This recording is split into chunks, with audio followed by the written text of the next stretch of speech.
is Noor Tsawushi from Columbia University. Noor received her bachelor degree in fine art from the Bezalel Academy of Arts and Design in Jerusalem. She spent more than 8 years as a practicing artist, working in various media and exhibiting in solo and group shows in Israel. Her interdisciplinary interest in the Yiddish avant-garde has brought her to the Department of Literature of the Jewish People at the Bar-Ilan University, where she received her master's in Yiddish studies in 6 years ago. Noah is currently pursuing her PhD at the Yiddish program in Columbia University, where she is writing her dissertation on the interactions between post-revolutionary Yiddish literature and plastic arts. In Columbia, she also serves as a language instructor and a lead teaching fellow, which allows her to address her research subject from the pedagogical and systematic perspectives. Her title today is Desire for Cohesion Among the Soviet Yiddish Avant-Garde. And thank you, Nati, Roy, and Anat, for this lovely opportunity to speak and to meet in person with so many wonderful people. My lecture will not be as thrilling as the previous one, but nonetheless, there will be pictures. This is working?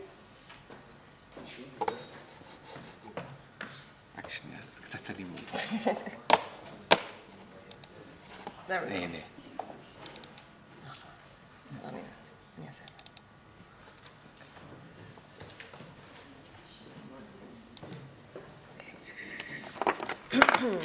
All right, so my paper is titled The Desire for Cohesion Among the Soviet Yiddish Avant-Garde, and it goes as such.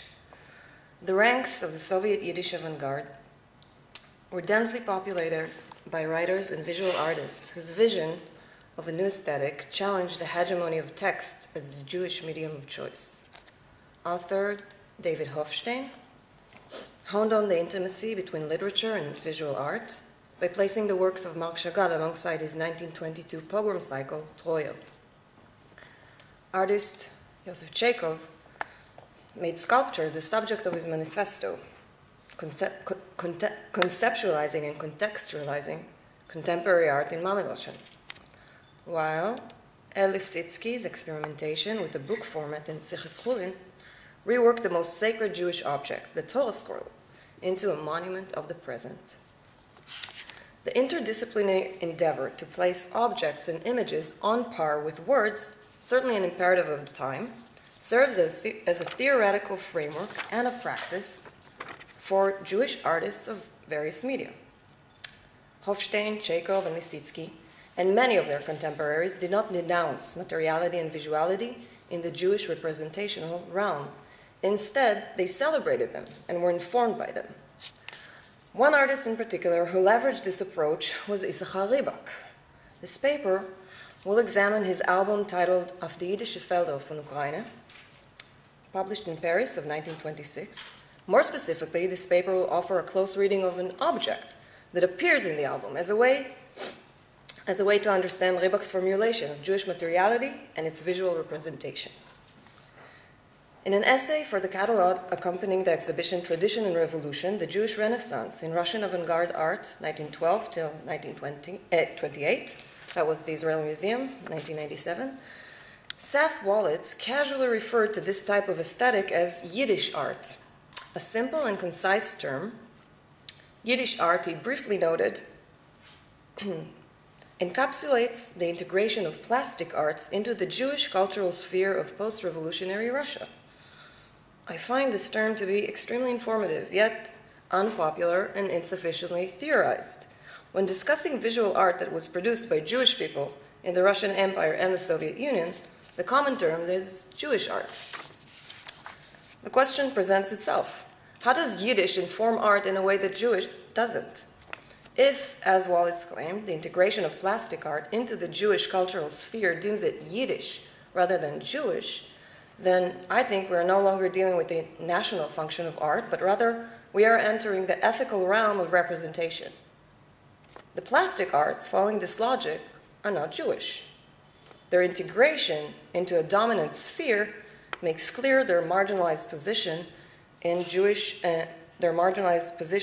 culture and the hegemony of a different medium that is quintessentially Jewish. Taking this one step further, I would argue that Yiddish art is therefore the integration of the marginalized plastic art into the dominant literary sphere, a synthesis of the media that forms a whole. At the heart of this gesture, I identify an aesthetic desire for cohesion that sustains a dialectic relation with the avant-garde and famous proclivity for distraction and disaster. Unique to the Soviet ranks of the avant-garde, the desire for cohesion expressed an often overlooked healing impetus that Yiddish aesthetic had to offer to its traumatized Jewish community in the wake of the revolution. With this framework in mind, let us go back to the Jewish fields of Ukraine. But before I turn to the object, I'd like to spend a few more minutes on the making of the album and Rybak's artistic trajectory. Auf die Jiddische Felder von Ukraine was published in Paris in 1926, the year of Rybak's arrival to the French capital, where he joined the vigorous artistic scene of the School of Paris. It was published in 2 editions, Yiddish and French, and features 21 plates and a foreword written by Rybak in Yiddish. A later edition in English features 26 plates and raises questions on ideology, readership, and reception that I won't discuss here. Time constraints. The album is a culmination of Rybak's expedition to the Jewish agricultural communes in Kherson and Crimea. A foreign initiative made possible by the new economic policy, the colonization project was funded by the JDC, the American Jewish Joint Distribution Committee, and came together 2 years prior to Rybak's expedition. Jonathan Deckel-Chen's extensive research on the colonies has shown that the objective behind the communes was twofold: to regenerate local production amidst a financial crisis, and to address the Jewish problem through a systematic resettlement of Jews of the former Pale in the Black Sea littoral. In sum, the productivization of Russia's Jews. Deckel-Chen has also shown that in order to secure the funds for the project, the JDC employed conscripted professionals in the arts that were supposed to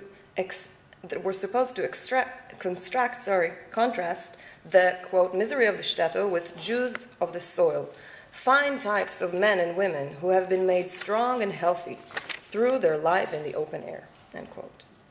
Rybak was one of the conscripted artists, which raises questions on his ideological involvement in the project. Whose initiative was behind the expedition? To which extent was it funded? And what was the capacity of his artistic liberty? Looking back on his practice and work makes clear some of the artist's own motives. Almost 10 years earlier, between 1915 and 1916, Rybak traveled with Lisitsky through the towns and shtetls of Ukraine, Belarus, and Lithuania in search of traditional Jewish art. Once found in abundance within the borders of the Pale, the wooden synagogues, colorful decorative art, and ceremonial objects were means for the artists to look at past artistic production in order to conceptualize their own. The notes and sketches that they took while traveling, as well as their later recollections in texts, illustration, and painting, became some of the most instructive works of the Yiddish avant-garde.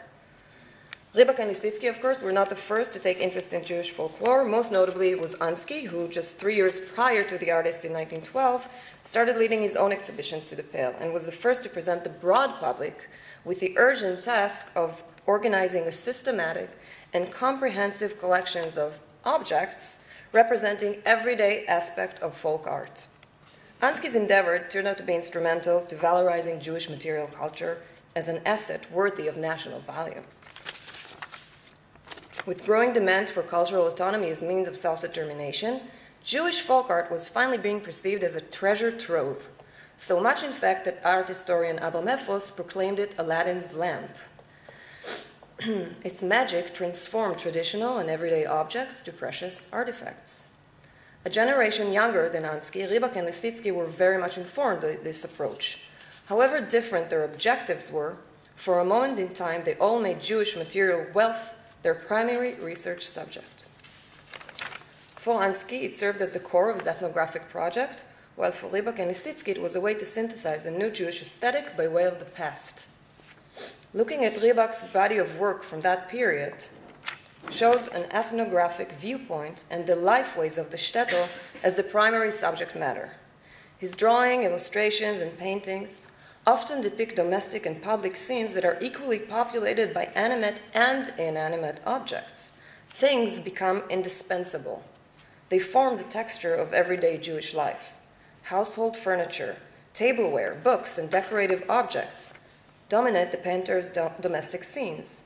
Sacral architecture, ritual objects, and designated garments make up Shabbos, holidays, and synagogue scenes. The marketplace and an artisanal workshop showcase an array of products and highlight the labor and skills that go into their making. By bringing to the fore a vital material register, and by framing the visuals that are associated with it, the artist singled out an aesthetic tradition that is inherent to Jewish vernacular culture.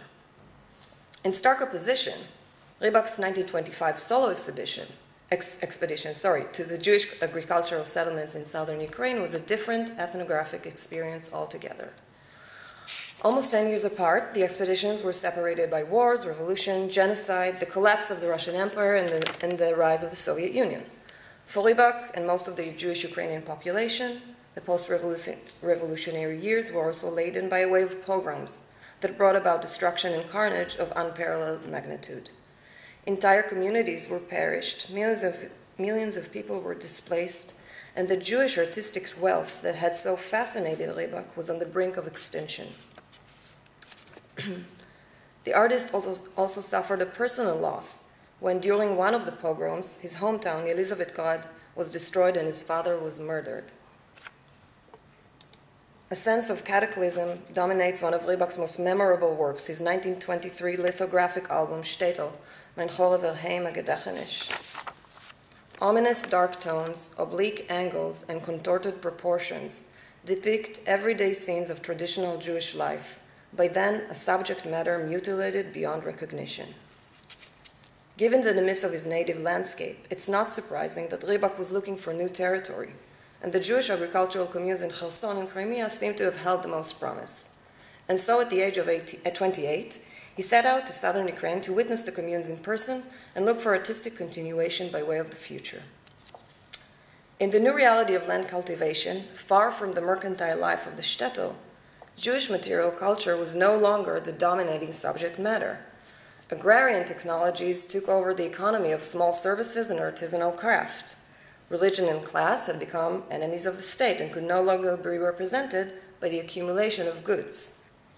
In the sprawling fields of the steppe, the intricate murals covering the walls of a synagogue or an engraved silver cup became incongruous, out of context, rare, and ideologically fraught. In other words, the folkloristic paraphernalia that was so inherent to the shtetl economy and once served Rybak as the base of his art was now gone. What was he searched for now that Aladdin's precious old trove has been looted and destroyed? What indicative material culture would he find beyond the confines of the Pale?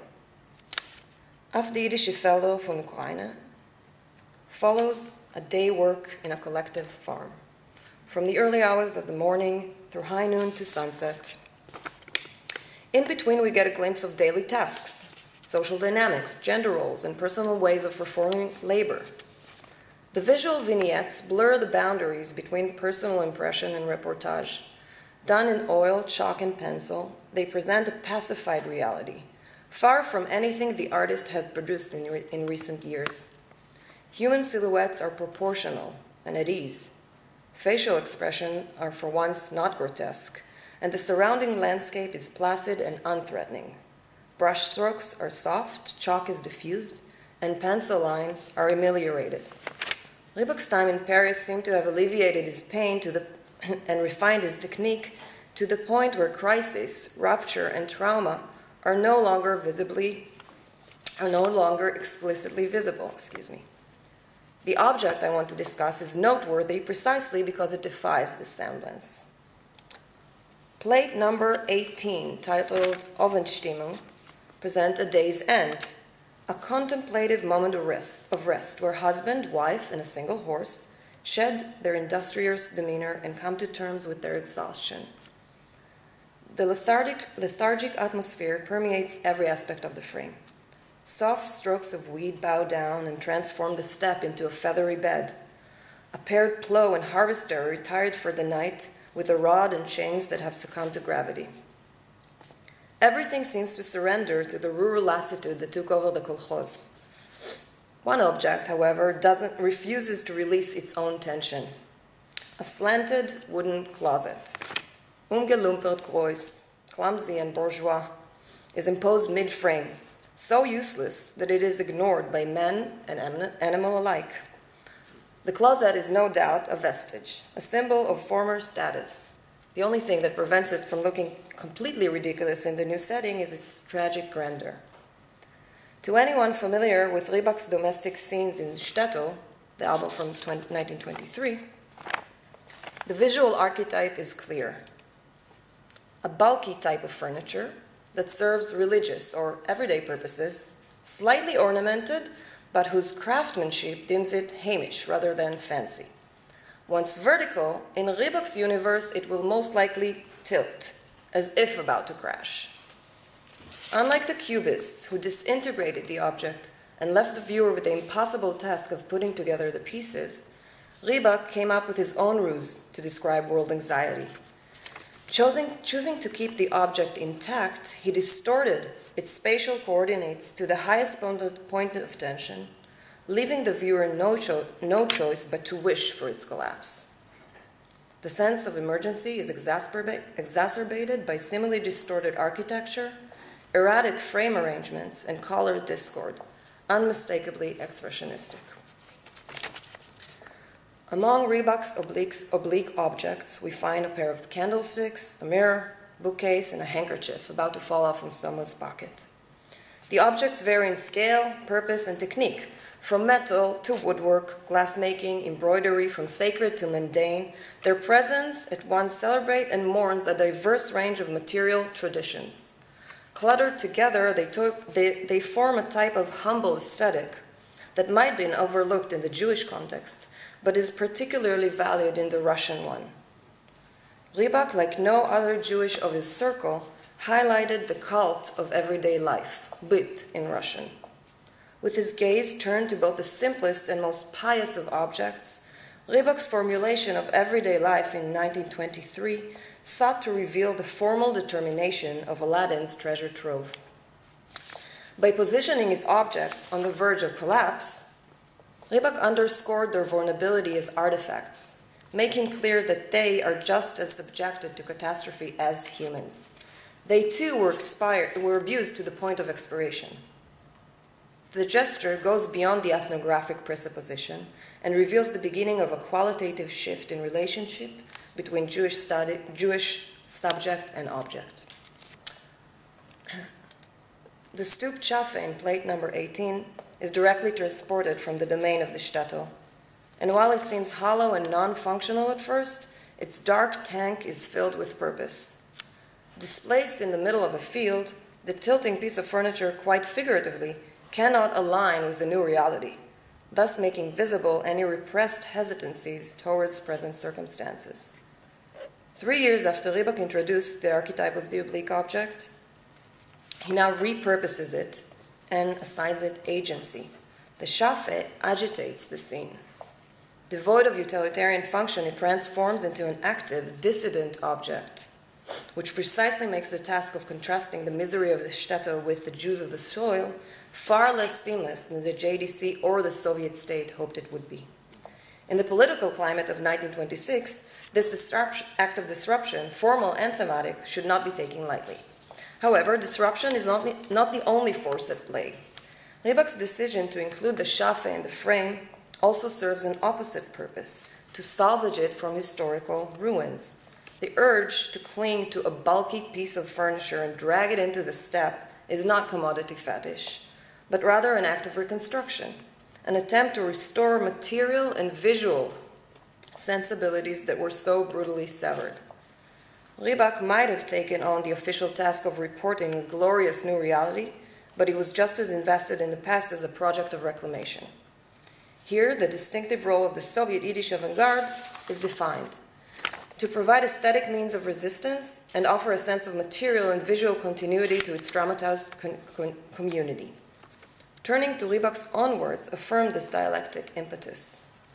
In the foreword to his album, he describes the objects that are revealed to him. Lopates, Ackereisens, Schneidmessers und andere Machschirim, umgewöhnliche Details auf der jiddischen Häuf.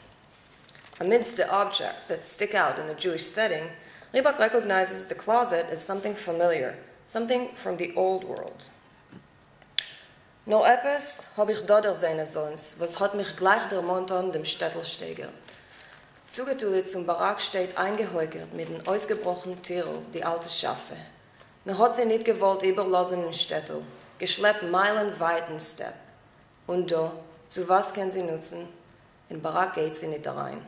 Und so steht sie elend wie ein Jossem unter dem heuchen Himmel, der einzige Edes von der frierdicke Zures. The passive description of the Schafe being dragged across the land with its hunched demeanor and missing doors is full of affect. The use of the diminutive form in Tirol and the adjective alt, that doubles as a term of endearment, reveal the intimacy that the object holds, the result of years of accumulated sentimental value. But even the passive voice and heart-rending description cannot take away the agency of the object. One glance immediately conjures both the fabric of Jewish life and the catastrophe that ensued, with Städtelsteger and frierdicke Zures functioning as oppositional ends. Loshen Kodesh nouns, Yosem and Zures again, single out the cardinal sin of being a Jewish object, while Edes makes explicit its resilience and current function. The Shafe is here first and foremost to invoke memory, to make sure that the past is not forgotten. Finally, eingehäugert is key to our understanding of Rybak's formulation of material culture. The adjective first appears in the opening paragraph, where it describes the typical small-town Jew. Oft legt zu mir meine Freundzogen, ot gitt vor Tage ihr Rybak, was kennt nur dem eingehäugerten, kleinstädteldicken, blassen Jiden, dem Händler, Meckler, Socher. By using the same adjective to describe the Jew and his belongings, Rybak creates a bond. The Schafe becomes a comrade, an object whose formal attributes make visible a shared ideological function. And so, we see how by polishing his susceptibility, Rybak managed to produce a body of work that elevates the status of Jewish material culture by calling maximum attention to the simplest things that make up Jewish lifeways. Then, by transforming an object into an agent of defiance, Rybak's formulation of Yiddish art renders materiality and visuality ethical to Jewish artistic purview. Thank you.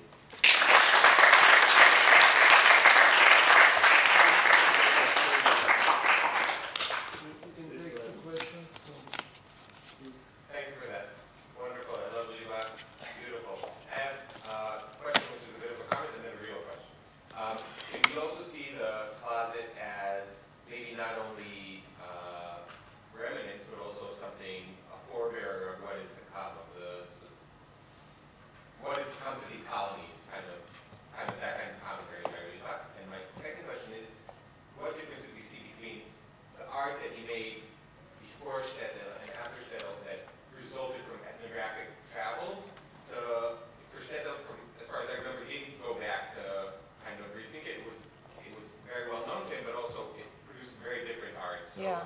What kind of art does ethnographical travel produce, and what kind of art does the mind or something else? What was the last part of the question then? What, like, the differences in, like, traveling to kind of document and what it produces and not traveling? Yeah. Well, that's a good question, first of all. I would say that although, you know, ethnography as an academic discipline and the way it was practiced by Rybak, by Ansky and Rybak, was a pre-revolutionary practice, right? So I think that his 1923 relation or approach or formulation of objects was still embedded in the ethnographic stance. Whereas after the revolution, something has to change. He has to assign another meaning to them, hence the camaraderie that he, you know. So I think that there's, with his first initial ethnographic stance, he does bring out the materiality, that was not, that was under-recognized, that went unnoticed perhaps, the materiality and visuality. And later he kind of, again, repurposes the objects around him. And in that sense, I don't know what the future of the shafe will be, but it is a portal. So I think that it could throw us back as much as it could, throw us into the future. But that's only speculative.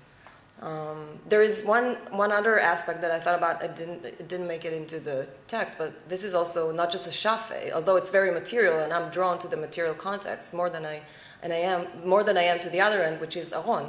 And if you carry an aron with you, well, that has another implication. I mean, carrying so there's also that. There's many ways we can go with this object, but it's definitely an object, and it definitely conjures more than just a symbolic interpretation.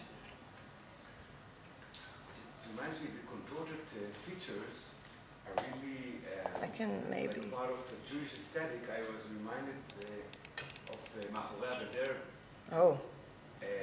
הכל מתייעד שם, I have to say it in Hebrew, הבתים, החצרות, הגדרות העקומות של החצרות, וכולי וכולי. This contorted feature is really a very Jewish one. Apparently the shtetl was contorted. Yeah, but it was perceived so, as opposed to a Russian way of living and being. Yeah, it was off the grid. Yeah. It was definitely not a grid. It was an muvlat, זה היה סיפוח. It was, I mean, it didn't follow any binaries. In that sense, I mean, your take on queer interpretations of, of spatial coordinates, I mean, I tend to agree with that, the shtetl didn't even have a pavement. It had like a shliach, I think, was it? Right? Yeah. So your work feeds hungry eyes. I'm just absolutely fascinated by the Parisian, Sur les Champs Juifs, which is a connection with Warshawski, who also winds up in Paris as an art critic, no longer as a Yiddish writer. So I'd love to be able to... In what years was that? In the 30s. So later. Yeah. Ribak died early. Sure, but he was still there, and Paris is art, and Berlin is publishing, and they have a division of labor that way. But by the way, if you have an extra copy of that, I just have bought some new bookshelves, so Extra copy of a PDF? Doesn't quite look as impressive on the bookshelf, but still, I love it. But anyway, I started getting hung up on this title off the Yiddische Felder von Ukraine, and at first I was kind of like, well, is that even the right preposition? Shouldn't it be dans les champs juifs? Shouldn't it be in the Yiddish? But then I realized what was really bothering me was not the idiom. It was the idea that these fields are Jewish. Who's defining these fields as Jewish? Certainly not the Tsarist government, nor the governments that will replace it. And doesn't that get back to your whole opening question about what makes art Jewish? Well, what makes fields Jewish, And I guess that the answer to this is really Max Weinreich's definition of Jewish cooking. Which is okay. So everybody ate kreplich, but only Jews ate kreplich erev Tisha B'av and Purim. Everybody ate blintzes, but only Jews make blintzes the food for Shavuos. Everybody ate latkes, but it's really latkes are Hanukkah latkes, So it's not the form that's going to be Jewish, as much as one might debate this question in aesthetic circles, it's really the function, it's really the content. It's the fact that the Jews are on these fields that makes them Jewish fields, not that they belong to Jews and not that they observe the laws of Peah,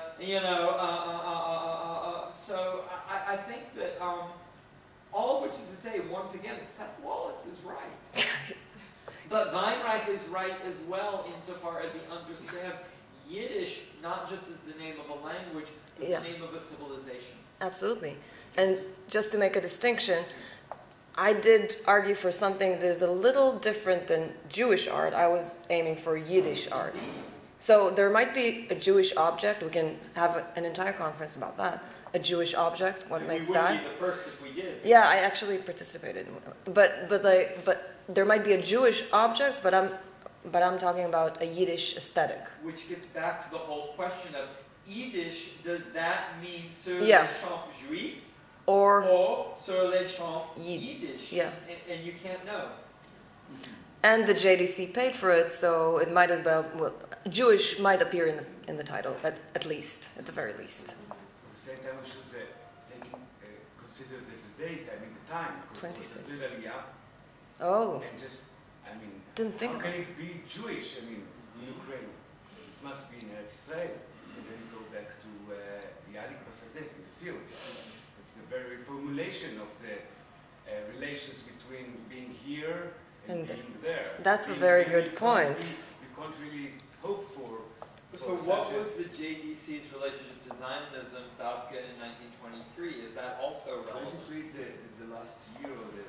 No, this is 26. 26 is just after the Sturda Aliyah, which is really the closer. But the JDC specifically, where were they on the question of Zionism at that point? They were not on board. They were not on board. Right.